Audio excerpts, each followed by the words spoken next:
কাঁচা আমলকি আমরা অনেকেই খেতে পারি না কষা ভাবের জন্য। এরকম আচার বানিয়ে খেলে কিন্তু কষা ভাবটা একদমই থাকে না। এখানে আমি 1.5 কেজি আমলকিকে ধুয়ে নিয়েছি। এরপর ভাপিয়ে নেব। গ্যাসের উপর জল বসিয়েছি। 15 মিনিটের জন্য ঢাকা দিয়ে দিলাম। 15 মিনিটের মাঝে একবার করে এইভাবে নেড়ে চেড়ে দেবো। আবারও ঢাকা দিয়ে দেবো। 15 মিনিট পর আমলকির কালারটা অনেকটাই চেঞ্জ হয়ে যাবে। তখন হাতে প্রেসার দিলে প্রত্যেকটা কোয়া আলাদা হয়ে যাবে।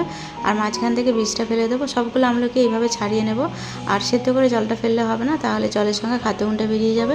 তারপর গ্যাসের উপর কড়া বসিয়ে 4টে শুকনো লঙ্কা, 4 চামচ গোটা জিরে, 4 চামচ গোটা ধনে, 3 চামচ মৌরিকে একটু ভেজে নেওয়ার পর অল্প একটু মেথি দানা দেবো। এটা নেড়ে চেড়ে নেওয়ার পর মশলাটাকে আধ ভাঙা করে নেব।